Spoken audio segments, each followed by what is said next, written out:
Hello, everyone. I'm Dalton, And I'm Clinton. and this is the LA Do Podcast.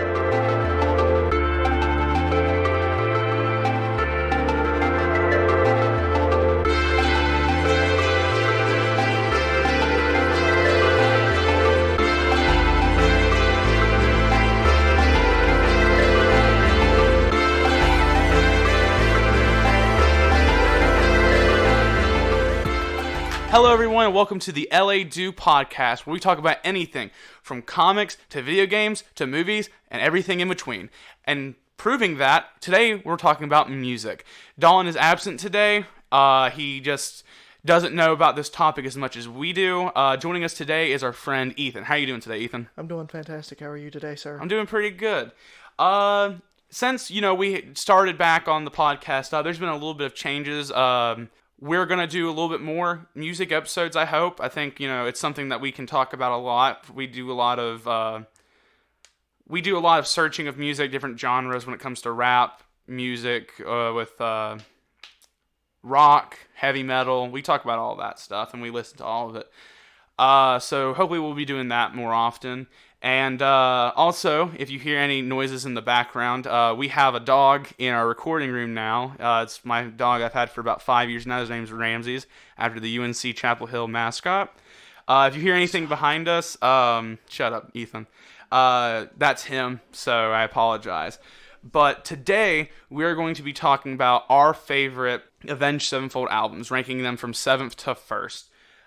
This is a band that me and Ethan both really enjoy. Don enjoys them as well, but he's only listened to a couple songs from each album, so he really doesn't know about all the albums. But we have listened to each album multiple times, song by song by song. So, tell me, Ethan, when was the first time you heard Avenged Sevenfold? It was probably a year after Self-Titled came out. Mm-hmm. I remember I was little, like too little to be singing along to the song I was singing. This is the earliest memory I have of it. It was me singing in the car to A Little Piece of Heaven, not having a single clue of what I was singing along to, but I was happy about it. I was singing along, and ever since then I've been listening to Sevenfold. So, what about you, good sir? When did you start? Well, the first song I ever heard from Avenged Sevenfold was Hail to the King, back when it came out in I think the single came out in 2013. It was the first one I heard, and after that was probably Shepherd of Fire.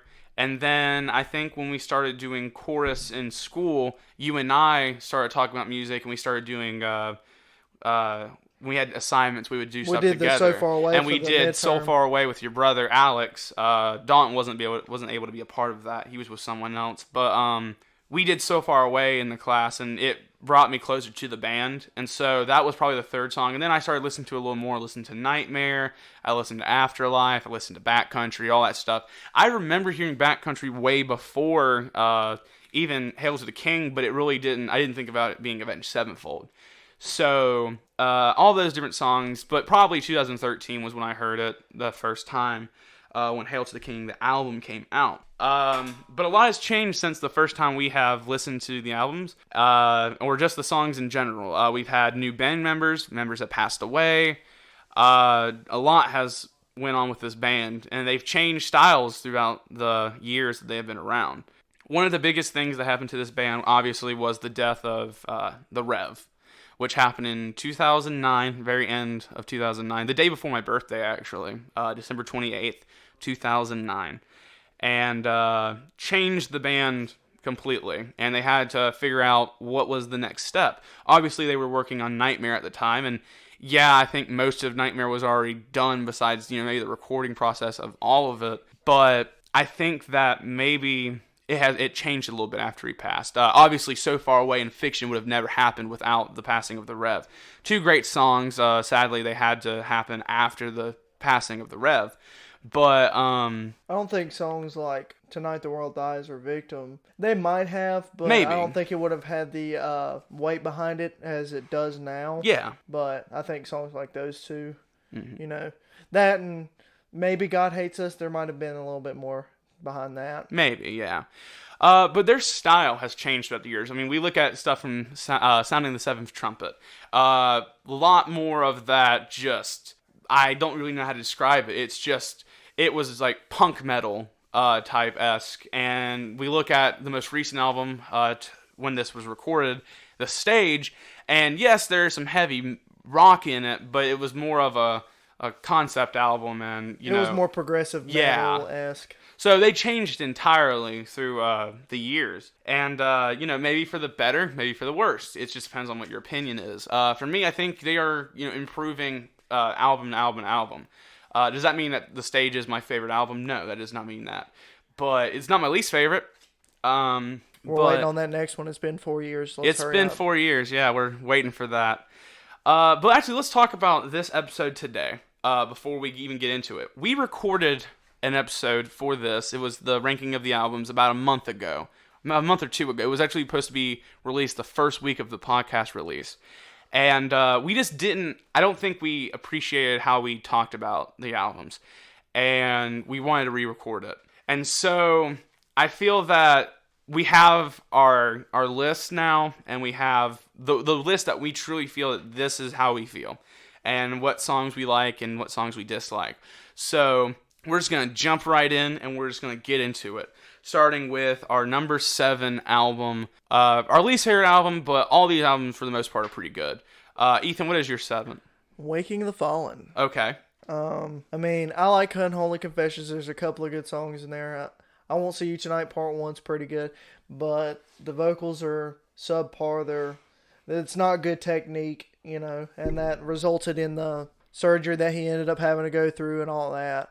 But for me, I like that kind of music. Absolutely, yeah. The heavier stuff with the growling and the screams and all that. But it just wasn't good technique. I don't think it was utilized very well. What's your number 7? Sounding the Seventh Trumpet. Originally, Waking the Fallen was my number 7. However, I have taken some time to think about it, and Sounding the Seventh Trumpet has some of my favorite songs by Avenged Sevenfold. I like Turn the Other Way with To End a Rapture, starting it off, and then that. Yes, I don't like the vocals as much, but I do think it starts off the Avenged Sevenfold feel right from the get-go. Warmness on the Soul was probably one of the best songs they ever came out with, whether you agree or disagree, but for us, especially me and Ethan, it is one of our favorites. And even though those are on it, they're great. I don't really like Waking the Fallen, but I think that it has songs that are a little better. They were able to work more on it, and I think that maybe it came together a little more than Sounding the Seventh Trumpet. Definitely one, has some of the best songs on there, but when it comes to a full album and from like song to song to song, this one lacks, but I think they made up for it with the albums after. But your number 6, Ethan. My number 6 is Sounding the Seventh Trumpet. Alrighty. Going off of what you said, To End the Rapture, those kind of songs. Warmness on the Soul, pretty much is the reason it's number 6. Iconic song. Pretty much the reason why it's over Waking the Fallen. Same ordeal as Waking the Fallen. The vocals just aren't properly, utilized. That's basically what it sums up to. The music behind it, I think, is a little bit better than Waking the Fallen. That's just me. What about you? What's your number 6? My number 6 is Waking the Fallen. So let's just go ahead and get these two albums out of the way, shall we? We've kind of been spitting fire at each other about what our favorite and least favorite songs on these albums are. Here's why Waking the Fallen is a little bit better than Sounding the Seventh Trumpet to me. I think that Warmness on the Soul, To End the Rapture, and Turn the Other Way stand stronger than most of the stuff on Waking the Fallen. However, To End the Rapture and Turn the Other Way are like one song together. It's just, To End the Rapture is just the opening to Turn the Other Way. So technically, when you think about it like that, 2 songs on Sounding the Seventh Trumpet are really good. When you look at Waking the Fallen, you have Unholy Confessions, one of the most iconic songs that they made from their early days. It made that they could do the heavier stuff, but they could also do like the singing, and Shadows could really do it. And you also have Chapter 4, which is a good song. I think it's not a great song, but it's a better song for that album especially. It's better than some of the stuff for on that album, yes. Sounding the Seventh Trumpet. I Won't See You Tonight. Part 1 is way better than Part 2. However, when you combine them together, they're not too bad. It's like a 9... Naturally, it's longer than 9 minutes. It's quite a long time. It's a good song for the most part. Part 1's way better than Part 2. but together it's a good song. So when you put that together and you put the other songs, there's 3 good songs on Waking the Fallen. There's technically 2 good songs on Sounding the Seventh Trumpet. So Waking the Fallen is just a little bit better. However, I don't like Waking the Fallen, and I like Sounding the Seventh Trumpet. However, because of all the stuff with, how many songs are better on one album than the other, logically, Waking the Fallen has to be better for me. But moving on, where we talk about more of our albums we like to just dig into, because these 2 that we've already been talking about are ones that we don't preferably like to listen to most of the stuff on, but the rest of them, we listen to the majority of the stuff on there. So, Ethan, what is your number 5? Prepare for the Hate. Number 5, City of Evil. That's me as well. Let's talk about it. The album is good. Don't get me wrong. Absolutely. I think it's phenomenal. It's a good album, It's overrated. Yes. It's overrated. I mean, you've got great songs like Beast and the Harlot, Backcountry, all of those, Seize the Day. Eh, I think it's good, but I think it could have fit on different albums. I think it could have on a different album. It could have been on Waking the Fallen and made it a little better. Honestly, I agree. But songs like MIA, that isn't my favorite. Absolutely. It ended the album, and it just was like, kind of a weird. A lot of people think that for self-titled Dear God was a weird way to end the album. No, I think MIA was a weird way to end that album. Definitely an improvement from their first 2 albums, but with this one, I mean, yes, it's an improvement. It made them more popular to the mainstream audience, but it's really not that good. It's got great songs, but as an album, it really isn't the best. It's got a lot of wishy-washy songs. Sidewinder, Betrayed. Yeah. Songs like those. I mean, those are songs I have to be in the mood to listen to really, enjoy it. Otherwise, it's just a song I kind of just skip over. Mm-hmm. I agree. It doesn't overall make the album better. I mean, you could put... That's why when we were talking about Waking the Fallen for me, right? Why is it better than Sounding Seventh Trumpet if I enjoy Sounding Seventh Trumpet more? Well, because there's more songs I like on Waking the Fallen than Sounding the Seventh Trumpet.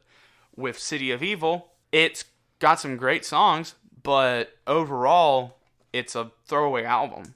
Seize the Day, Beast and the Harlot, Backcountry. Great songs, but it does not overall make the album good. But we're going to go ahead and move on to some other albums we like a little bit more. Ethan, what is your number 4? Number 4 is Hail to the King. Okay. Difference.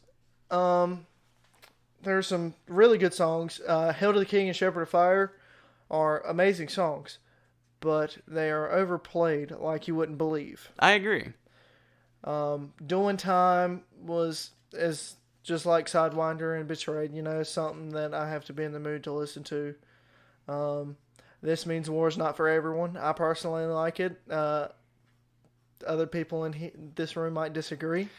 We'll get to that. I like Requiem and all those kind of songs. Acid Rain, of course, probably my favorite on the album. I believe it's good, but just, it comes down to positives versus negatives on the album. I think it was overall a pretty good album. I don't think it was a great album. I think in that album, you get Metallica and Megadeth-esque songs from different songs in it, if that makes any sense. Do you agree? Yeah, a lot of people think that, more Metallica than Megadeth, but there's definitely some songs in there that I'm like, that's a little bit of Megadeth. You see some of it in there. Yeah, I mean, like with This Means War, it's close to Metallica, so much close that they thought that some people think they ripped off Sad But True, which I don't think is the case whatsoever. I don't like either one of those songs, actually. I don't like This Means War or Sad But True. They're both annoying to me. Well, to each his own, of course. Of course. Your number 4? My number 4 is The Stage. We're going to get some hate here. But let me say that I've already said that after City of Evil, these are all albums that I really like listening to. When we first made this list and we first made this episode, Stage was my number 7. It was my least favorite because I hated the song Exist so much. But because I hated that song so much, I just didn't listen to any of the other stuff on the album, even though Exist was the last song on the album. Correction. You hate Neil deGrasse Tyson so I hate much. Neil deGrasse Tyson, but I also dislike the lyrics on Exist. I like the first 7 minutes of the song. The first 7 minutes are fine. The guitar riffs from Gates and Zachy are they're great. And the drumming from Brooks, thank you. All the drummers kind of mix in my head for some reason. Brooks, pretty good. And this is his first album he really worked on with Avenged Sevenfold, and he did a great job. Better than some of the stuff we hear on Hail to the King.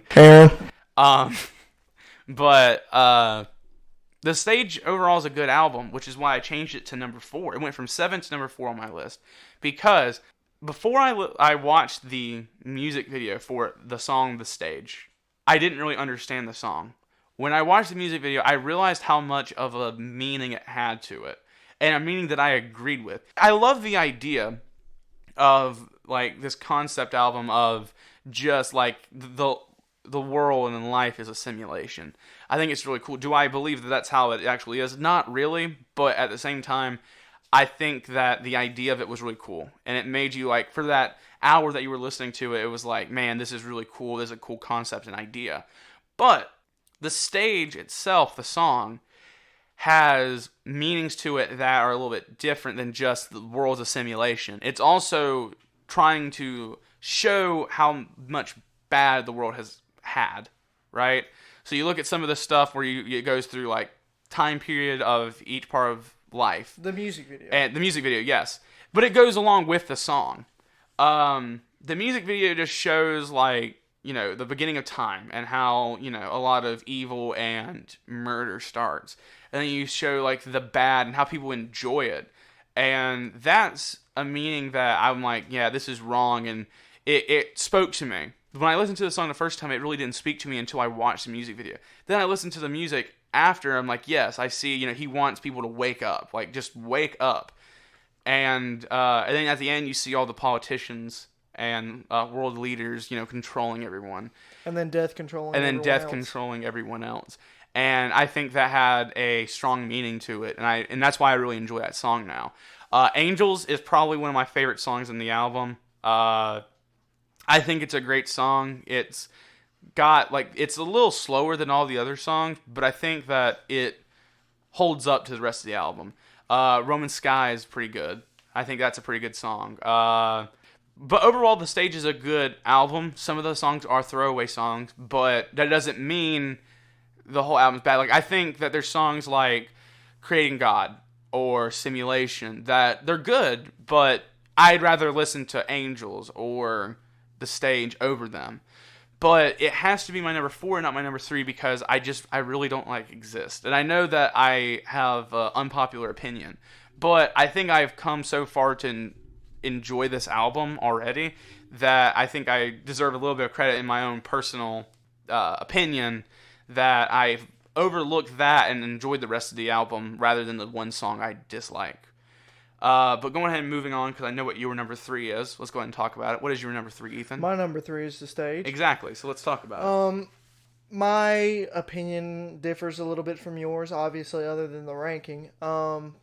The simulation thing, I believe to an extent. I don't believe it's... Well, I believe it to an extent, yes, I do. Being controlled, I believe it comes down to rich controlling the poor, and when I speak poor, I'm speaking of those, you know what I'm talking about. I mean, I don't believe one thing is controlling everyone. I believe that something made all of what we know as today as life, but I don't believe that. I think we're all doing our own thing. I believe we're all manipulated by the wealthy and the politically powerful because and that's they're viewed in society as powerful human beings. So we're like, oh yes, they're powerful. We must listen. And in what we've seen in the last couple of years, and right now especially, we see this a lot of people being manipulated into thinking that one person's better than the other or the opposite, when really you have to see the truths and the lies, and the majority of each side is a lie. Of every bit of politics or anything. It's all, you have to see that it's not, it's an act for the most part. I mean, social warfare. It's everywhere. We can agree. Everything loops around to politics. Have you ever had a conversation where someone brings up politics at some point? Oh, yeah, absolutely. All the time. I mean, and that's what they're going for. It's not about us versus them. It's about me versus you. And that's what I get out of this album is that it's them controlling us, and we need to realize that it's them controlling us, so we're pointing the fingers at each other while they're making a hot dollar up, making profit off of us, making political gain off of us. I believe that's absolutely silly. That's like, I like that part of the song, The Stage, where when M Shadows is literally yelling, "Wake up, why don't you wake up?" Because it's like, you have to see the bull crap of what's going on in the world. Especially, especially in this country, but in all other countries. It's like, you have to see the bullcrap going on every side of it, where we are being manipulated by everything that we know. And the fact that it's a simulation in a way of, no matter what politician, no matter what celebrity you see, whatever, almost everything is the same, of just being fake for the most part.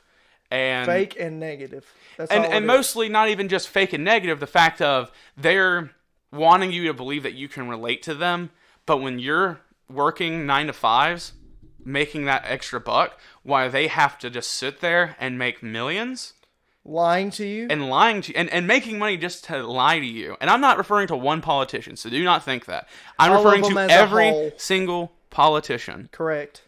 They're making thousands to millions of dollars to lie to you.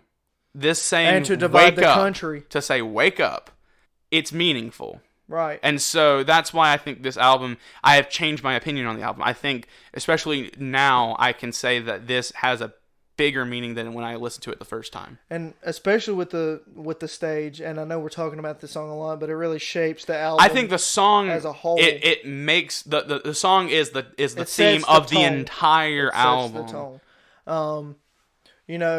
And I believe, one of the ways they sell to you, they get to manipulate you, is all the negativity. You turn on the TV, you watch the news, it's all negative crap. When do you see something positive, It's ridiculous. And negativity sells, and that's what I believe that's what they're also conveying in the music video. You saw all the killing, and you saw the people in the crowd getting all giddy and happy, because negativity sells, and that's ridiculous. But moving on to the rest of the album, I really enjoyed songs like Paradigm, GD, Creating God. I believe those were great songs. Angels is another great song.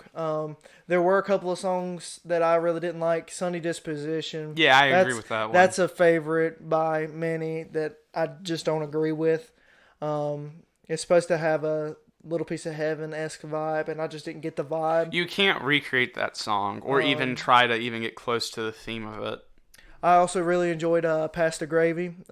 If you get that, then you're a true Sevenfold fan. Well, moving on from the stage, my number 3 is Hail to the King. I really like the stage now, but Hail to the King, I'm a big Metallica fan, especially from the moment, Master of Puppets and, Ride the Lightning till about Reload. Or, even, Hardwire was pretty good. Better. It was fine. We all know the truth. What'd you say? I said Megadeth is better. We all know the truth. Disagree, but that could be a debate one day. Better bring your guns, boy. All right, we'll do. We'll do that episode if everyone wants it. But anyway, Hail to the King. It has a Metallica, Megadeth-esque sound to it, and I think that because I am a Metallica fan, that it keeps my ear just listening, right? And some songs that I really like from it. Hail to the King. It's a great song. It is overplayed, but the fact that I haven't heard it since 2015 that much makes me enjoy it more. Shepherd of Fire, also overplayed, but still really good. Some other songs that really don't get much radio play that I also enjoy. Planets is really good. Doing Time's fine. Shepherd of Fire, Hail to the King, Planets, Doing Time, all of that. It outweighs some of the other stuff that I hear from the albums I ranked before. I would put Angels over Planets, but I would put Doing Time over Exist. Unpopular opinion? Probably. But I disagree. I disagree with my gut instinct of Hail to the King, in my opinion, is better than the stage. Even though the stage is very, very good. But Hail to the King, my number 3. You talked a lot about it. I think that's all I can say about it. I know our number 2 and our number 1s are the same. So moving on to our number 2, Nightmare. Nightmare was probably the first full album from Avenged Sevenfold I got to listen to, like just listening from song to song to song. It starts off with the song Nightmare, same title as the album, and it sets the tone just like the stage does. It sets the tone for the album, and it's the first song on the album since the Rev's passing. And I think that it just has a meaning to it of just, being in a nightmare, and the album overall has the same theme. The music video for the song Nightmare is really interesting. It definitely shows what they would think of a nightmare being. You see some references to older music videos. You see Zachy dancing with a kind of like a skeleton, and it kind of brings back from Afterlife, the music video, and I really enjoy that. Welcome to the Family is a great song, even though I believe it should be on the self-titled album, but it's a great song. That and So Far Away is one of my favorite Avenged Sevenfold songs ever. Fiction is a good song, but I don't like listening to it very much because of how much of a serious, dark meaning it has to it. Even though it's supposed to be, it's remembering... It's not for the lighthearted. Exactly. It's remembering the Rev, but maybe the darker times of the Rev. I mean, the Rev wrote it. It's basically his suicide. Exactly. Right? And yes, it's a good song. It's one of the last things you'll see from the Rev ever, but... it's dark, and like you said, it's not for the lighthearted, and when I heard it, I could only think about the Rev, and it made me uncomfortable. It was hard to sit through the 3-4 minutes. I think it's about 3 or 4 minutes long. It was hard to sit through it. It was emotional, and I just feel that, it's just, that song kind of makes it not my favorite. I personally love God Hates Us. It's not the message, because the real reason they wrote the song, they don't believe. I understand they're agnostic or atheist, whichever one.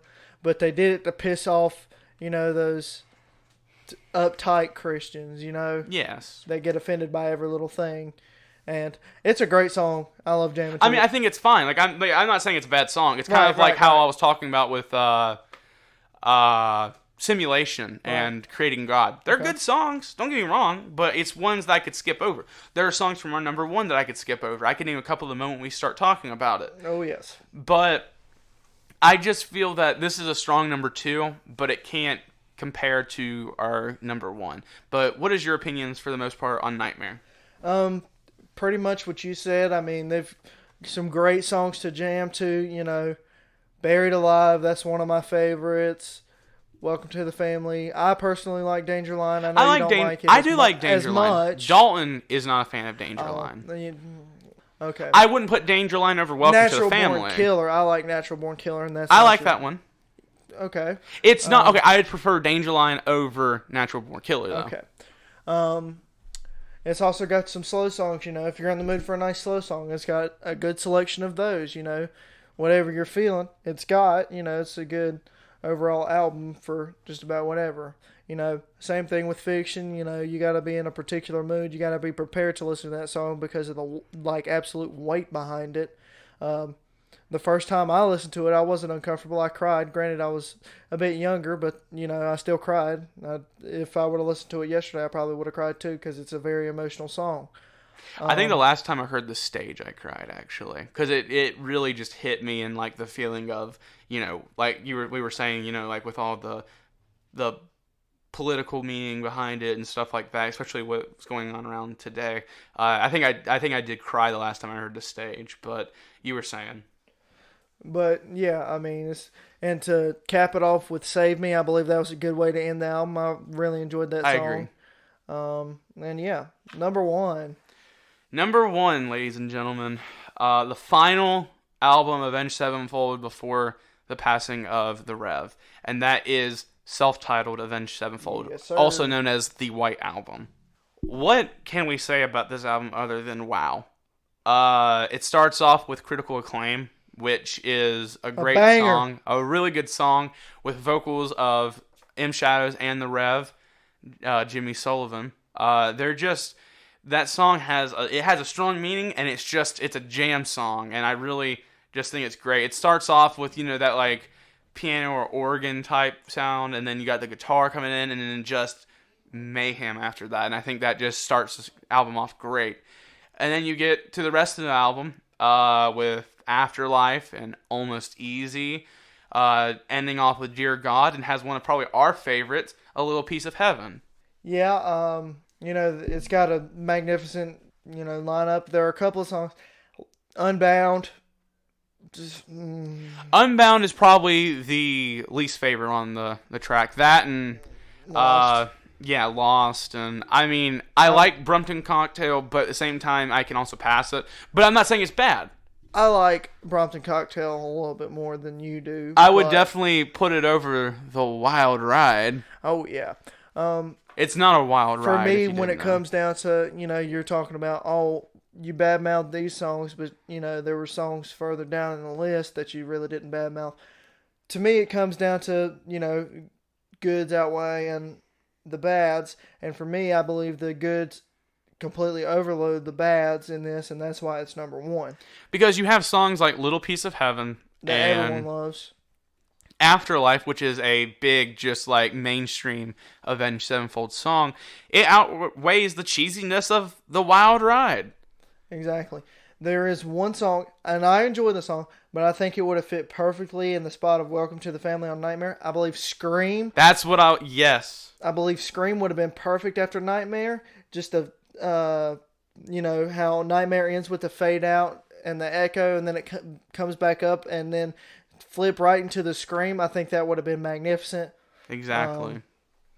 But obviously, different writing times. But I still think it would have fit better on there. I think Welcome to the it's a Family great song, though. sticks. It does good with Nightmare, but at the same time, I think Welcome to the Family would fit right after Critical Acclaim. I think it would just fit. swap the two, and we'll have two. The best albums right there. But take out The Wild Ride and some of the other stuff on Nightmare, and it would be okay. We have like the best albums ever.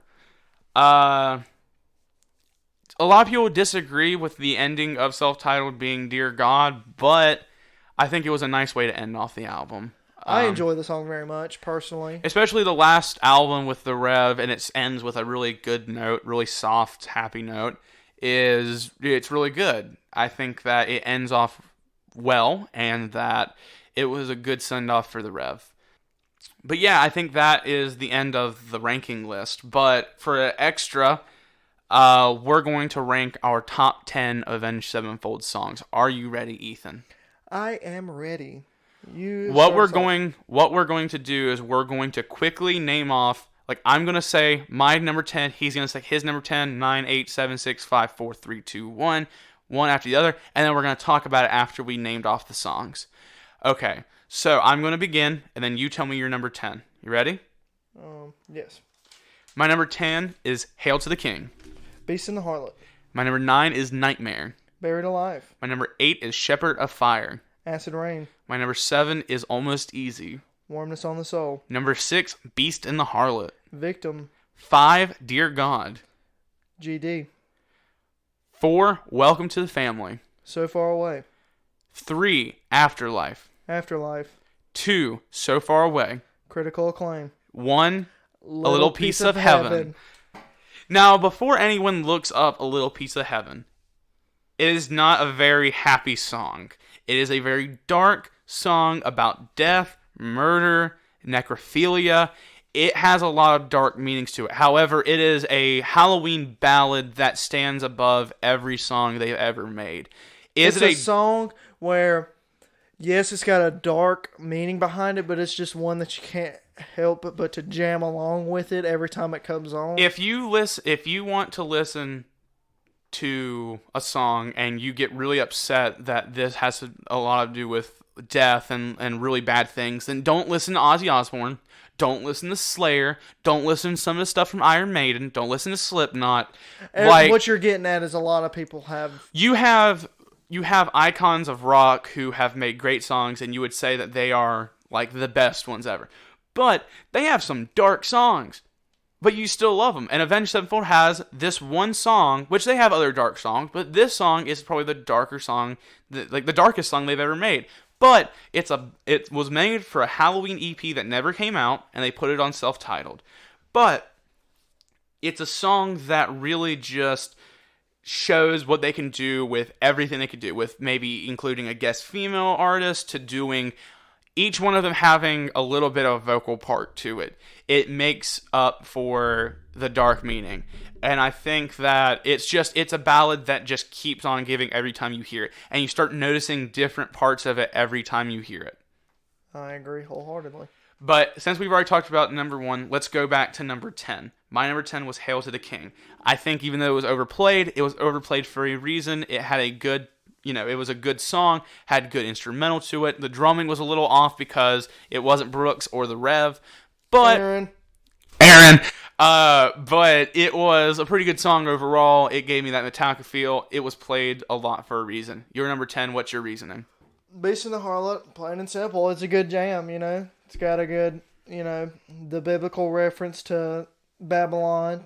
I guess you could say the whole album, City of Evil. I believe it's just a great song to jam to. I really don't have any complaints about it.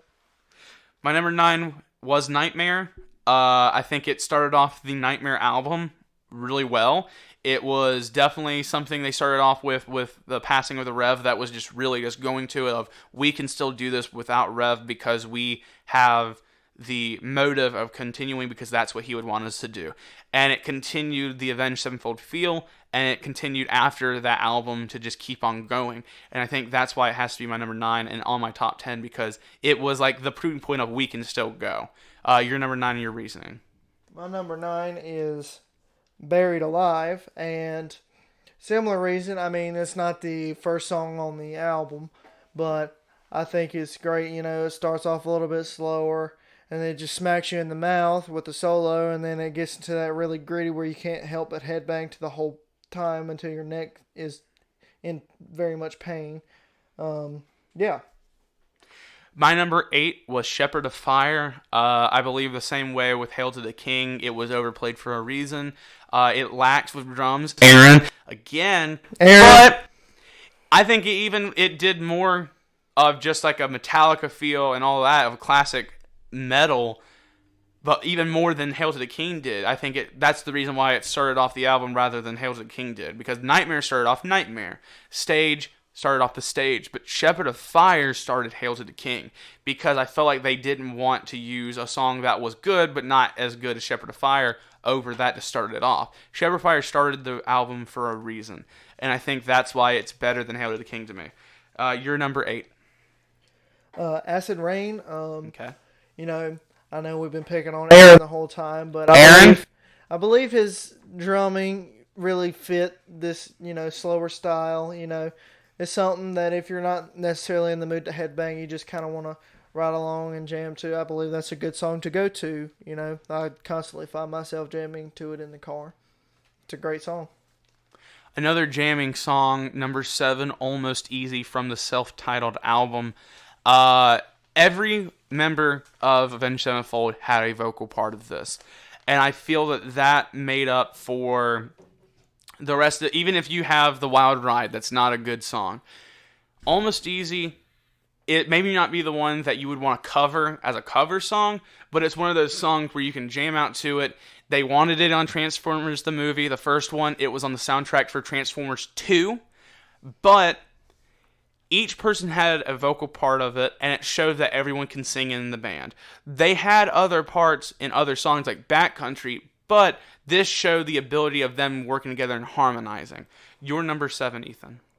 Warmness on the Soul. It's a great song. You can't really find a metal band. And, love and heartbreak, that's a very common theme in all different kinds of music, and I believe it's a great love song. Not very many people agree, but I think it's a great song to listen to. I listen to it more so than I do most of the songs on this list. I just think it's a good vibes kind of song, My number 6 is Beast and the Harlot from the album City of Evil. Even though I hated on this album earlier, Beast and the Harlot was the best way to start this album off. It has a very biblical meaning, and it takes that and it makes it more of a modern feel to it. It talks about the city of Babylon. However, it kind of takes it to the Las Vegas, Nevada type feel, and it's the city of evil and gambling and prostitutes and drugs and alcohol. And I feel that it takes a older approach of the Bible and it makes it into a modern day of, yeah, this still is happening. Your number 6, Ethan.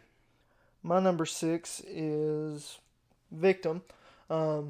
Last August, when my grandfather passed away, we all go through that kind of heartbreak. It's a different kind of heartbreak, and I just found comfort in Victim, and that's, plain and simple. Anytime I'm thinking of my late grandfather, that's the song I listen to.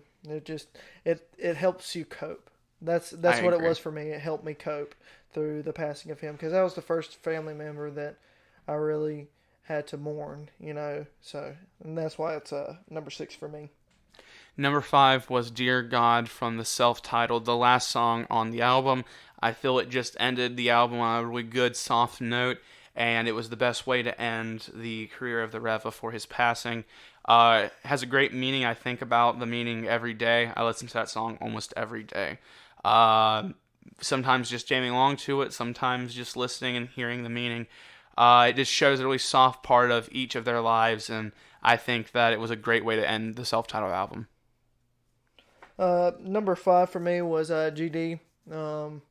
It slaps. It keeps on the message of that the stage is conveying.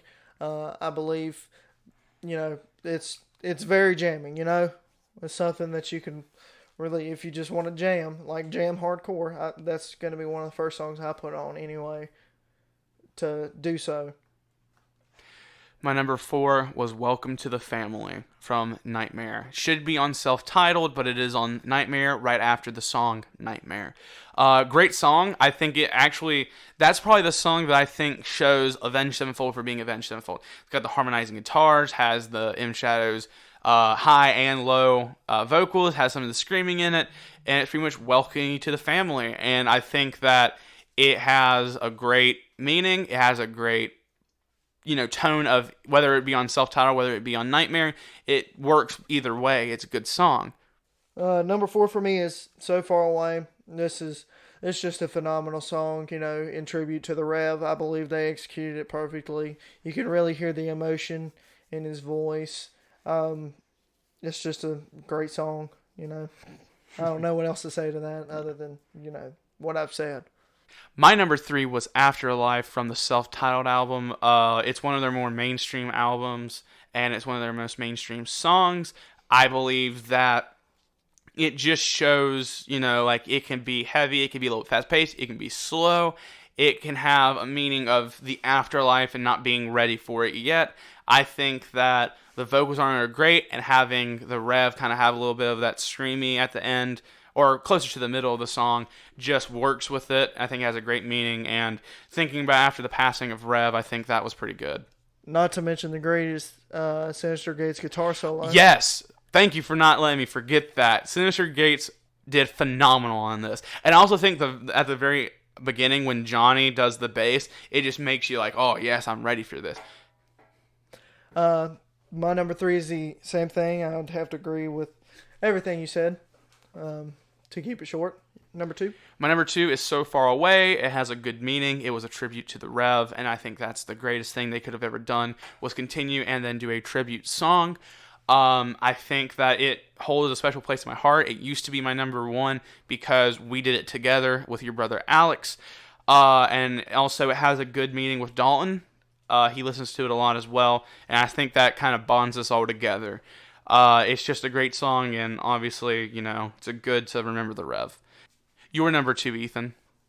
My number 2 is Critical Acclaim. This song is super jamming. It's a big FU, basically. I enjoy it very much. That's not a song that you normally hear in people's top 10s, but it's one of my favorites, obviously. And number 1, of course, Little Piece of Heaven. It's just great. Has, an overall dark tone. However, it came from the mind of the Rev, as crazy as it was. And as a Halloween ballad, this thing is just smacking. It's fun. It's very fun. It's very fun, very dark, very... To sum it up, slow and fast and dark and just everything you would want in a song of, especially like a ballad. And that will conclude the top 10 list. But before we go, we can just talk a little bit about Avenged Sevenfold. Do you think Brooks is a really good replacement for the Rev after Aaron? We won't count Aaron. We won't count Aaron. Okay. I believe Brooks is a very good fit with the band. I believe it's. I think he'll stay. I think he's going to stay. Yeah. I mean, I'm pretty sure they have writing similarities with Brooks. I believe they can all get on the same page, unlike the reason that Aaron left the band. Well, you have Aaron, who was there for one album and then was, I guess kicked out because of creative differences, and that meaning that he really couldn't do anything but basic drumming. And Brooks kind of just goes along with everyone else and is like, let me add something to it. And I think he actually wants to the Rev did something incredible with the band. He did different types of styles of drumming, not just a basic drumming like Aaron did. And I think Brooks takes that and he's like, let me do something off of that because I want to pay homage to Sullivan. So I think that's great. I think Brooks is here to stay. He's been there for about 4 or 5 years now. When do you think they will finally end it? How many albums do you think they'll have before they finally call it? Whenever they start to dip, whenever that might be, I think they're all still fairly young to just call it quits now. I think we're definitely going to get a new album at least next year. I think we'll have a couple more before they say, all right, it's time to wrap it up. Well, let's think about... you never truly know because, they've got kids and everything. But let's think about bands like Metallica, right? How long have they been around? 83. Yeah, exactly. So they've been around for almost 40 years. They're still touring, making albums, whatever. Same thing for Megadeth. They're only 2 years behind. Slipknot, even though they're a younger band, came out in 1999 mainstream, but formed in 1995. Even though they're a younger band, they've been around for 25 years. All of the members, besides maybe 1 or 2 of them, are getting close to 45, 50. They're getting a little older, but they still seem like they're going. Avenged Sevenfold is even younger than that. So I can definitely see them, continuing and, making... I think we got at least 2 or 3 more albums out of them before they call it quits. Maybe go on tours with just the songs they've made instead of doing, more albums, more new content. Do you think some of the stuff, even though they were covers on Diamonds in the Rough, keep up with all the other albums they made? To an extent, there's some of them that are absolutely cheesy. Girl, I Know is probably the cheesiest. I'm not a big fan of their cover of Paranoid. It's different than the original. I wouldn't say it's bad. Didn't say it was bad. I just don't like it compared to the original. Well, you're also comparing it to Black Sabbath. Correct. What about Set Me Free, which was a new song that was from Hail to the King? I think that song was pretty good, and I'm glad that they, added it onto there because it's a slower song, but I think it should have been on Hail to the King. I agree. During the time of the Revs passing, after Nightmare, we're talking about Hail to the King era, is there any drummer that you would have put over Aaron to be with them? I think... Someone not Brooks, not from Dream Theater... I think Portnoy would have been a good fit other than just like we've got it all written out, will you come play it with us? Because that's basically what that was. I think he would have made a good fit because I know you said not in those, but I think he really would have. I really don't count him that much because he was basically just a fill-in, I believe. Because if you listen to Dream Theater, you know how creative they are. Yes. And I think Portnoy could have helped with their creativity and they really could have made something there. If you could name 2 bands to tour with Avenged Sevenfold and just, have like a year-long tour, who would the 2 bands be? Megadeth and Whitechapel. I know that's kind of a funky It's a trio. mix, yeah. It's a funky trio, but you got classic metal, and really heavy deathcore metal. Yes, sir. Yes, sir. I love it. What about you? To fit kind of their style, I could... Not that I want them to. I could see them touring with Code Orange, even though I don't really think I would want them to tour with them. I would like Slipknot because they've actually done stuff together, and I think Metallica because they've also done stuff together. They didn't do a full-on tour though, but I think they would kind of work together and do something pretty good. Korn would also be pretty cool as well. That would be pretty. That'd be pretty cool. But yeah, I think they just fit kind of with them. But I think that will conclude this episode. Hopefully we can bring you back and do more music episodes. You can find Ethan a little bit more often on the LA Do Wrestling podcast. Dalton will be back next time, and we're glad that you are still keeping up with us after our long break, and we do appreciate all this love and support that we get. What band should we do next? Leave it in the comments or DM on the LA Do Wrestling or LA Do Podcast Instagrams and just let us know. But until then, we're signing out. Thank you so much.